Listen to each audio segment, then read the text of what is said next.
ಆಕೆಯ ಮಕ್ಕಳು ಕೂಡ ಸಾವನ್ನಪ್ಪಿದ್ದು ಯಾವ ಒಂದು ಕಾರಣಕ್ಕೆ ಅಂತ ನಿಮಗೂ ಸ್ಪಷ್ಟವಾಗಿ ಗೊತ್ತಿದ್ದಂಗೆ ಕಾಣಿಸ್ತಾ ಇಲ್ಲ. ಆದ್ರೆ ಇಬ್ಬರ ಮಧ್ಯೆ ಆಸ್ತಿ ಕಲಹ ಇತ್ತು ಅನ್ನುವಂಥದ್ದು ನಿಜಾನ ಸುಳ್ಳ? ನಮ್ಮ ಮಕ್ಕಳು ಯಾವಾಗೂ ಆಸ್ತಿ ಕೇಳಿಲ್ಲ ರೀ, ಬರೀ ಎಜುಕೇಶನ್ ಒಂದ್ ಕಂಟಿನ್ಯೂ ಮಾಡಂತ ಹೇಳ್ಯಾರ್ರಿ. ಅವ್ರ ಆಸ್ತಿ ಸಂಬಂಧ ನಾವ್ ಏನು ಕೇಳೇನೇ ಇಲ್ರಿ. ಅವ್ನ ದುಡ್ಕೊಂಡ್ ತಿಂತೇವೆ ಅಂತ ಹೇಳಿದಿವ್ರಿ ನಾವ್.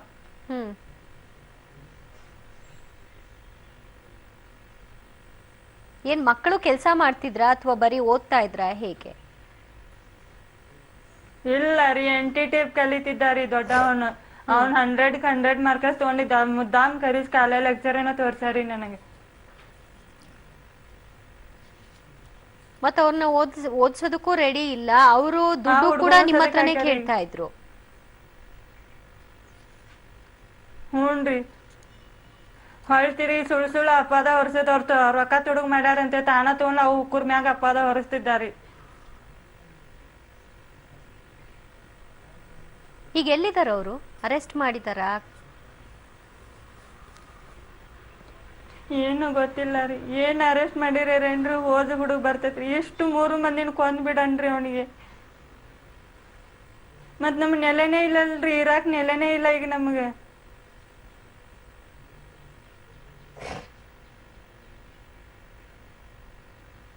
ಅಲ್ಲ, ಈಗ ನೀವು ದೂರ್ ಕೊಡಕ್ ಹೋಗಿದ್ರಿ ಅಲ್ವಾ? ನೀವು ದೂರ್ ಕೊಟ್ಟಿದ್ದನ್ನ ಅವ್ರು ತಗೊಂಡಿದಾರ ಸುಲೋಚನಾ ಅವ್ರೆ? ಯಾರಿ ಅವ್ರು ತಗೊಂಡಿಲ್ಲ ರೀ. ಅವ್ರ ತಮ್ಮಗ್ ಹೆಂಗ್ ತೀರಂಗ್ ಹಂಗ ಬರ್ಕೊಂಡ್ರಿ. ಅವ್ರು ನಮ್ದೇನು ತಗೊಳಕ್ ತಯಾರಿಲ್ಲ ರೀ.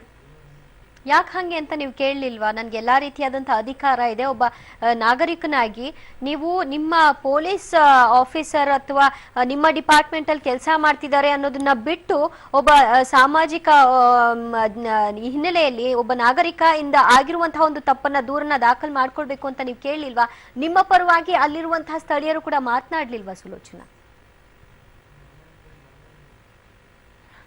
ಇವ್ರು ದುಷ್ಟದಾರ ಅಂತ ಗೊತ್ತಿದ್ರಿ ಯಾರು ಕೈ ಹಾಕೋದಿಲ್ರಿ. ನಮಗ್ ಯಾರು ಮಾತಾಡೋದನ್ನೇ ಇಲ್ರಿ ಜಾಸ್ತಿ. ಏನ್ ಮಾಡ್ಬಿಡ್ತಾರೆ ಇವಾಗ? ತಪ್ಪು ಮಾಡಿದಾರೆ, ತಿರ್ಗಾಡ್ತಾ ಇದಾರೆ, ಅವ್ರ ವಿರುದ್ಧವಾಗಿ ಹೋಗಿ ದೂರ್ ಕೊಟ್ಬಿಟ್ರೆ ಏನ್ ಮಾಡಿದ್ರಿ? ಹೊಳ್ಳದ ನಮ್ಗ ಹಾಕ್ತಾರಿ ಅವ್ರು. ಏನ್ ಮಾಡುದ್ರಿ ನೋಡ್ರಿ. ಇಷ್ಟೆಲ್ಲಾ ಅನ್ಯಾಯ ಆದ್ರೂ ನಮ್ ನ್ಯಾಯನೇ ಸಿಕ್ಕಿಲ್ಲ ರೀ.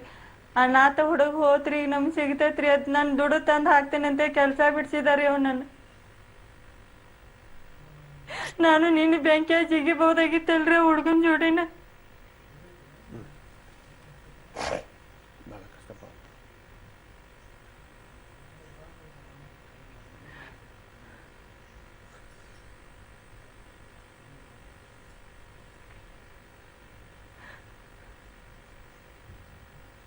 ಓಕೆ, ಈ ಡಿಪಾರ್ಟ್ಮೆಂಟ್ ಹಿಂಗಾಗ್ಬಿಟ್ರೆ ಹೆಂಗ್ ಸರ್? ಒಬ್ಬ ಭ್ರಷ್ಟನನ್ನ ಅಥವಾ ಒಬ್ಬ ಕೊಲೆಗಾರನನ್ನ ರಕ್ಷಣೆ ಮಾಡುವಂಥದ್ದೇ ಪೊಲೀಸ್ ಡಿಪಾರ್ಟ್ಮೆಂಟ್ ಕರ್ತವ್ಯ ಅನ್ನೋ ರೀತಿಯಾಗಿ ಎಲ್ಲರೂ ಅಲ್ಲ, ಎಲ್ಲೋ ಕೆಲವು ಕಡೆ ನಡೆದ್ಬಿಟ್ಟಾಗ ನಂಬಿಕೆ ಎಲ್ಲಿಂದ ಬರುತ್ತೆ ಜನರಿಗೆ? ನಂಬಿಕೆ ಎಲ್ಲಿ ಬರುತ್ತೆ ಮೇಡಮ್? ಪೊಲೀಸ್ ಡಿಪಾರ್ಟ್ಮೆಂಟ್ ನಂಬಿಕೆನೇ ಬರೋದಿಲ್ಲ. ಕೆಲವು ಕೃತ್ಯಗಳು ಆಗೋಗ್ಬಿಟ್ಟಿದ್ದಾವೆ ಈಗ. ಇಂಥ ಒಂದು ಕೃತ್ಯ ಮೇಜರ್ ಇನ್ಸಿಡೆನ್ಸ್ ಇದು. ನಾವು ಹೇಳ್ಬೇಕಾದ್ರೆ ಅಲ್ಲಿಂದು ಹುಬ್ಳಿ ಧಾರವಾಡ ಪೊಲೀಸ್ ಕಮಿಷನರ್ ಸಾಹೇಬ್ರು ಇದ್ದಾರೆ.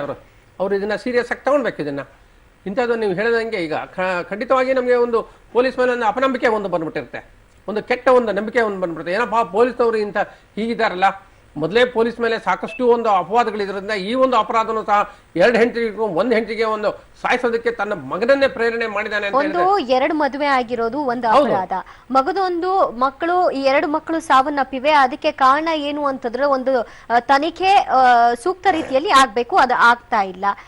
ಮಗದೊಂದು ಕಡೆ ತಾಯಿಯನ್ನ ಕೊಲೆ ಮಾಡುವಂತೆ ಪ್ರೇರೇಪಣೆ ಮಾಡಿರುವಂತದ್ದು. ಇಷ್ಟಕ್ಕೆ ಏನ್ ಮಾಡಿದ್ರೆ ಎಷ್ಟು ವರ್ಷ ಜೈಲ್ ಶಿಕ್ಷೆ ಆಗಬಹುದು ಅಂತೀರಿ? ಏನ್ ಮೇಡಮ್ ಇದು? ಯಾಕಂತ ಹೇಳಿದ್ರೆ ಈಗ ಮಗ ಒಂದು ಆತ್ಮಹತ್ಯೆ ಮಾಡೋದಕ್ಕೆ ಪ್ರಯತ್ನ ಪಟ್ಟಿದ್ದಾನೆ. ಅದ್ರ ಮೇಲೆ ನಾವು 309 ಈಗ ಸುಪ್ರೀಂ ಕೋರ್ಟ್ ಇಂದ ಇದಾಗಿದೆ, ಆಗಲ್ಲ. ಆದ್ರೆ ಈ ಆತ್ಮಹತ್ಯೆ ಪ್ರೇರಣೆ ಆಗಿದೆಯಲ್ಲ, ಅದು 306 ಅಲ್ಲಿ ಆಗೋಗ್ಬಿಡ್ತದೆ. 306 ಅಲ್ಲಿ ಕೂಡಲೇ ಅವನಿಗೆ ಬಂಧಿಸಬೇಕಾಗತ್ತೆ. ಬಂಧಿಸಿದೆ ಅವನಿಗೆ ವಿಚಾರಣೆ ಮಾಡಬೇಕಾಗುತ್ತೆ. ಯಾಕಂದ್ರೆ ಈ ಮಗನ ನಾವು ಒಂದು ಕೊಲೆ ಮಾಡೋದಕ್ಕೆ ಪ್ರಯತ್ನ ಮಾಡೋದ್ರಿಂದ ಆತ ಆತ್ಮಹತ್ಯೆ ಮಾಡಿಕೊಳ್ಳು ಈ ಒಂದು ಭಯದಿಂದ ತನ್ನ ತಂದೆಯ ಭಯದಿಂದ ಆತ್ಮಹತ್ಯೆ ಮಾಡ್ಕೊಳ್ಳೋಕೆ ಹೋಗಿದ್ದಾನೆ. ಆ ಒಂದು ಇದು ಏನು for attempt to commit suicide and ಇದನ್ನ ಪ್ರೇರಣೆ ಮಾಡಿದ್ರಲ್ಲ, ಅದಕ್ಕೆ 306 ಬರುತ್ತೆ, 7 ವರ್ಷ ಕನ್ವಿಕ್ಷನ್ ಆಗುತ್ತೆ. ಅದನ್ನ ಪ್ರೂವ್ ಮಾಡ್ಬೇಕಾಯ್ತು. ಅಪಾರ್ಟ್ ಫ್ರಮ್ ದಟ್ ಇನ್ನು ಆತ್ಮಹತ್ಯೆ ಮಾಡ್ಕೊಳ್ಳೋಕೆ ಇನ್ನೂ ಒಂದು ಬಿಫೋರ್ ಪ್ರೂವ್ ಮಾಡೋದಕ್ಕೂ ಮೊದಲು ಕೇಸ್ ದಾಖಲಾಗಬೇಕು. ಎಲ್ಲ ಮುಚ್ಚ ಹೋದ್ಮೇಲೆ ಯಾಕಂದ್ರೆ ಹೀಗೆ ಒಂದು ನೀವು ಒಳ್ಳೆ ಪಬ್ಲಿಕ್ ಟಿವಿಗೆ ನಾನು ಹೇಳಬೇಕಾಗಿತ್ತು, ಒಂದು ಶ್ಲಾಘನೆಯನ್ನು ಹೇಳಬೇಕಾಗಿದೆ. ನೀವೊಂದು ಇದನ್ನ ಹೇಳಿ ಇದು ಸಾರ್ವಜನಿಕ ತಿಳುವಳಿಕೆ ಕೊಡ್ತಾ ಇದ್ರಲ್ಲ, ಪೊಲೀಸ್ ಡಿಪಾರ್ಟ್ಮೆಂಟ್ ಹಿಂಗ್ ನಡೀತಾ ಇದೆ, ಹುಬ್ಳಿ ಧಾರವಾಡ ಪೊಲೀಸ್ ಅವರು ಇನ್ನ ಏನು ಕ್ರಮ ತಗೊಳ್ಳಿಲ್ಲ, ಪೊಲೀಸ್ ಅವರು ಏನು ಕ್ರಮ ತಗೋದಿಲ್ಲ ಅಂತ ಹೇಳ್ತಾ ಇದ್ರು ಸಹ ಇಷ್ಟೊತ್ತಿಗೆ ಲಾಸ್ಟ್ ಟೈಮ್ ಒಂದು ಯಾವುದು ಒಂದು ಕ್ರಿಕೆಟ್ ಬೆಟ್ಟಿಂಗ್ ಎಲ್ಲ ಏನೋ ಆಗಿತ್ತು. ಇಮಿಡಿಯೇಟ್ ಇಲ್ಲಿ ಏನು ನಮ್ಮ ಒಂದು ಸಂಭಾಷಣೆ ನಡೀತಾ ಇರುವಾಗ ಪೊಲೀಸ್ ಕಮಿಷನರ್ ಸಾಹೇಬ್ರು ಇಬ್ಬರಿಗೂ ಸಸ್ಪೆಂಡ್ ಇಟ್ಬಿಟ್ರು, ರಿಯಲಿ ಆಗ ಪಬ್ಲಿಕ್ ಟಿವಿನಲ್ಲಿ ನಡೀತಾ ಇರುವಾಗ. ಆದ್ರೆ ಈಗಲೂ ಸಹ ಅವರು ಸಹ ಕಮಿಷನರ್ ಸಾಹೇಬರು ನೋಡ್ತಾ ಇದ್ರೆ ಇಮಿಡಿಯೇಟ್ ಆಗಿ ಅವ್ರಿಗೆ ಕರ್ಸಿದ್ದೆ. ಅವನೇನ್ ಡ್ಯೂಟಿನಲ್ಲಿ ಇದಾನ ಇಲ್ಲ ಅನ್ನೋದು ನೋಡ್ಬೇಕಾಗಿದೆ. ಈಗ ಅಕಸ್ಮಾತ್ ಡ್ಯೂಟಿನಲ್ಲಿ ಇಲ್ಲ ರಿಟೈರ್ಡ್ ಆಗ್ಬಿಟ್ಟಿದ್ರೆ ಏನೇನ ಅವನಿಗೆ ಬರೋ ಪೆನ್ಷನ್ ಎಲ್ಲ ಕಟ್ ಮಾಡಬೇಕಾಗುತ್ತೆ. ಕೇಳೇ ಬಿಡೋಣ. ಸುಲೋಚನಾ ಅವರೇ ಸರ್ವಿಸ್ ಅಲ್ಲಿ ಇದಾರಾ ಅಥವಾ ರಿಟೈರ್ಡ್ ಆಗಿದ್ದಾರಾ? ಬಹುಶಃ ರಿಟೈರ್ಡ್ ಆದಂಗಿಲ್ಲ ಅಂತ ಅನ್ಸುತ್ತೆ. ಸರ್ವಿಸ್ನಾಗ ಅದಾರ್ಲಿ, ವಾರಂಟ್ ರಿಟೈರ್ಮೆಂಟ್ ತಗೋತೇನೆ ಅಂತ ಹೇಳ್ತಾರೆ. ಒಟ್ಟು ಏನು ಕೊಡಕ್ ತಯಾರಿಲ್ರಿ ನಮಗ್. ಬರೀ 6,000 ರೂಪಾಯಿ ಬರ್ತೈತೆ ನನ್ನ ಪಗಾರ. ಎಲ್ಲಿ ರೇಷನ್ ಹುಡುಗಿಗೆ ತಗೊಂಬ ಅಂತಾರೆ, ಎಲ್ಲಿಂದ ತರ್ಬೇಕ್ರಿ ಆ ಹುಡುಗ ಕರೆ ನಿಜವಾಗಿ ಹೇಳ್ತೇನ್ರಿ, ಮನಸ್ಸಿಗೆ ಇಟ್ಕೊಂಡ್ ಎಷ್ಟು ತ್ರಾಸ ಮಾಡ್ಕೊಂಡಂತ. ಬರೀ ಹೊಟ್ಟೆ ಹಪ್ಪ ಅಂತಿತ್ರಿ ಹುಡುಗ ಯಾವತ್ತಿರ್ಲಿ.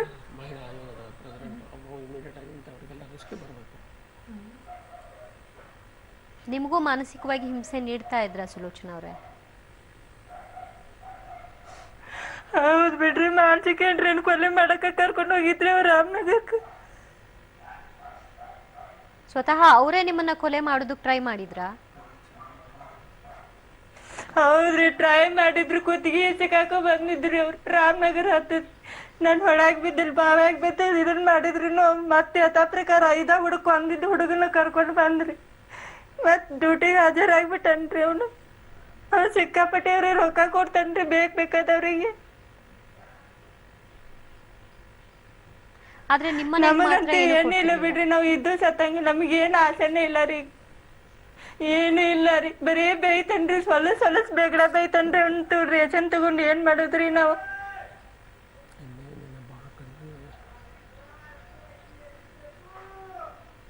ಸ್ವಂತ ಮನೆ ಮಾಡಿಲ್ವಾ ಸುಲೋಚನಾ ಅವರೇ?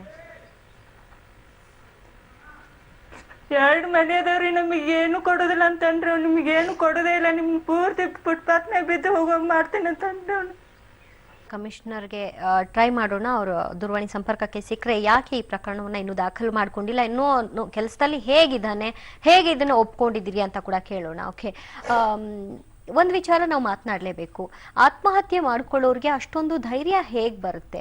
ಅಟ್ಟಿ ಮೂಮೆಂಟ್ ಅವ್ರಿಗೆ ಅನ್ನಿಸ್ಬಿಟ್ರೆ ಹೋಗಿ ಆತ್ಮಹತ್ಯೆ ಮಾಡ್ಕೊಂಡ್ಬಿಡ್ತಾರೆ ಅಂತನ ಹೇಗೆ? ದಿವ್ಯಾ, ಸ್ಯೂಸೈಡ್ ಅನ್ನೋದು actually most of the time 50 to 60% of the time it can be prevented. Okay, ಮತ್ತು it is a process basically. So ನನಗೆ ಇವಾಗ ಸ್ಯೂಸೈಡ್ ಮಾಡ್ಕೊಳ್ತಾ ಅನ್ನಿಸ್ತಾ ಇದೆ, ಸೊ ಇಮಿಡಿಯೇಟ್ಲಿ ನಾನು ಸ್ಯೂಸೈಡ್ ಮಾಡ್ಕೊಳ್ತೀನಿ ಅಂತಲ್ಲ. It's basically a process.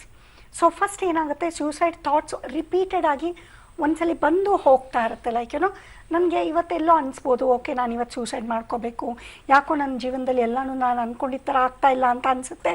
ಆಮೇಲೆ that mood keeps changing. Okay, so ಆಮೇಲೆ ಕ್ರಮೇಣ ಐ ಗೆಟ್ ಸಮ್ ಕಾನ್ಫಿಡೆನ್ಸ್. ಆಮೇಲೆ I start leading a normal life. ಆಮೇಲೆ ತಿರ್ಗಾ ಮೇ ಬಿ 1 ತಿಂಗಳು 2 ತಿಂಗಳು ಆದಮೇಲೆ again because of the circumstances ಇರ್ಬೋದು, ಅಥವಾ ನನ್ನ ಮೆಂಟಲ್ ಡಿಸಾರ್ಡರ್ ಇರ್ಬೋದು, ಯಾವುದೋ ಒಂದು ಕಾರಣದಿಂದ ಮತ್ತೆ ಅದು ಅದೇ ರೀತಿ ಬರ್ತಾ ಇರ್ಬೋದು.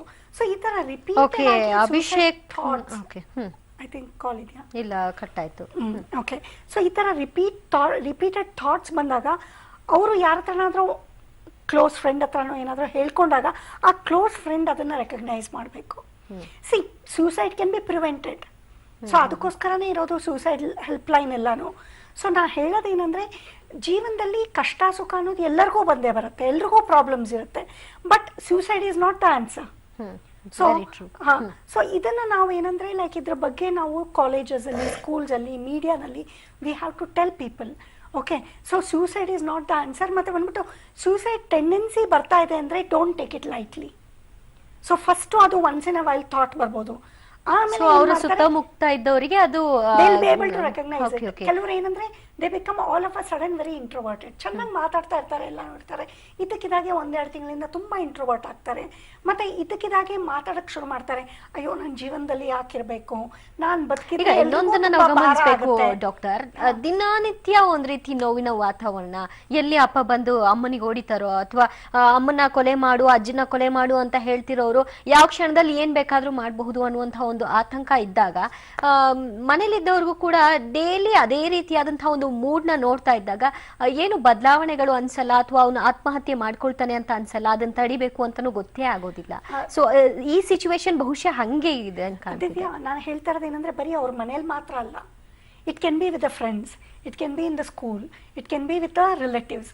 ಯಾರೋ ಜೊತೆ ಇದ್ದಾಗ ಅವನು ಹೇಳಿರ್ತಾನೆ, ಓಕೆ ನನ್ನ ಕೈಲಿ ಬದುಕಕ್ಕಾಗ್ತಾ ಇಲ್ಲ, ನನಗೇನೋ ತುಂಬ ಕಸಿವಿಸಿ ಆಗ್ತಾ ಇದೆ. Indirectly they will give clue. ಹೇಗೆ ಒಂದು ಮರ್ಡರ್ ಆಗೋದು ವಿದೌಟ್ ಎವಿಡೆನ್ಸ್ ಪಾಸಿಬಲ್ ಇಲ್ವೋ, ಅದೇ ರೀತಿ suicide also is not possible. ತಂದೆ ತಾಯಿ ಸಂಬಂಧಗಳು ಚೆನ್ನಾಗಿಲ್ಲದೆ ಇದ್ದಾಗ ಮಕ್ಕಳ ಮೇಲೆ ಯಾವ ರೀತಿ ಪರಿಣಾಮ ಬೀರುತ್ತೆ ಅನ್ನೋದಕ್ಕೆ ಇದೊಂದು ಬೆಸ್ಟ್ ಎಕ್ಸಾಂಪಲ್ ಅಂತ ಅನ್ಸುತ್ತೆ. ಓಕೆ, ಇನ್ನು ಶಂಭುಲಿಂಗ ಕಾಲ್ ಮಾಡ್ತಾ ಇದ್ದೀವಿ. ಕಾಲ್ ರಿಸೀವ್ ಮಾಡಿ ಈ ಒಂದು ಪ್ರಕರಣ ಕೋರ್ಟ್ ನಿರ್ಧಾರ ಮಾಡುತ್ತೆ, ನಾನು ಏನು ಮಾತಾಡೋದಿಲ್ಲ ಅಂದ್ರೆ ಅವ್ರಿಗೆ ತನ್ನ ಮಗನ್ನ ಕಳ್ಕೊಂಡಿದೀನಿ ಅನ್ನೋ ನೋವು ಕೂಡ ಒಂಚೂರು ಕಾಣಿಸ್ತಿಲ್ಲ ಅಂತ ಅಂದಾಗ ವೆರಿ ಶೇಮ್ಫುಲ್ ಸರ್. ಪೊಲೀಸರು ಅಂತ ಅಂದ್ರೆ ಅಷ್ಟೊಂದು ಕಲ್ಮನಸ್ನವರಾಗಿರ್ತಾರೆ, ಅವ್ರಿಗೆ ಯಾವುದೇ ಫೀಲಿಂಗೇ ಇರೋದಿಲ್ವಾ, ಏನ್ ಕಥೆ ಅಂತ? ಎಲ್ಲ ನಾವು ಎಲ್ಲರೂ ಇದ್ದಾಗೆ ನಾವು ಮನುಷ್ಯರೇ ಮೇಡಮ್, ಪೊಲೀಸ್ ಅವರು ಮನುಷ್ಯರೇ. ಆದರೆ ಕೆಲವರಲ್ಲಿ ಪೊಲೀಸಲ್ಲಿ ಕಟಕರು ಇರ್ತಾರೆ. ಈಗ ಯಾಕಂದ್ರೆ ಜಮದಗ್ನಿ ಮಹರ್ಷಿಗಳು ಅಷ್ಟೊಂದು ಪವರ್ಫುಲ್ ಆಗಿದ್ರು, ದೇವಾನ್ ದೇವತೆಗಳೇ ಇದ್ರೂ ಸಹ ತನ್ನ ಮಗನಿಗೆ ಆರ್ಡರ್ ಮಾಡ್ತಾರೆ. ನೋಡೋಣ, ಇನ್ನೊಂದ್ಸರಿ ಟ್ರೈ ಮಾಡ್ತಿದೀವಿ, ರಿಂಗ್ ಮಾಡ್ತಾ ಇದೀವಿ.